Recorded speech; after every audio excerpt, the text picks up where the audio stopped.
পঞ্চগড়ের আটোয়ারী উপজেলার ধামুর ইউনিয়নের সোনাপাতিলা এলাকায় মাদকদ্রব্য নিয়ন্ত্রণ অধিদপ্তরের অভিযানে উদ্ধার করা হয়েছে একটি দেশীয় তৈরি পিস্তল, 2 রাউন্ড গুলি ও 6 বোতল ফেন্সিডিল। সোমবার 27 অক্টোবর দুপুরে গোপন সংবাদের ভিত্তিতে এ অভিযান পরিচালিত হয়। মাদকদ্রব্য নিয়ন্ত্রণ অধিদপ্তর পঞ্চগড়ের পরিদর্শক ASM মঈন উদ্দিন কবির জানান, নির্বাহী ম্যাজিস্ট্রেট আসিফ আলীর নেতৃত্বে NSI ও বিজিবির সমন্বয়ে যৌথ দলটি অভিযান চালায়। লক্ষ্যস্থল ছিল সোনাপাতিলা পশ্চিমপাড়া গ্রামের বাসিন্দা মৃত দবির উদ্দিনের ছেলে আব্দুল কুদ্দুসের বাড়ি, যার বয়স ছিল 40।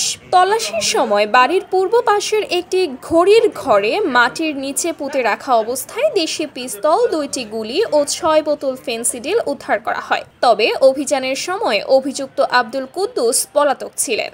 পরিদর্শক মঈন উদ্দিন কবির বলেন, দীর্ঘদিন ধরে কুদ্দুস ওই এলাকায় অবৈধ অস্ত্র ও মাদক ব্যবসায় জড়িত এমন তথ্য আমাদের কাছে ছিল। সেই সূত্র ধরেই অভিযান চালানো হয়। উদ্ধার করা অস্ত্র ও মাদক দ্রব্য জব্দ করে আইনি প্রক্রিয়া শুরু করা হয়েছে। দৈনিক আওয়ার বাংলাদেশ, পঞ্চগড়।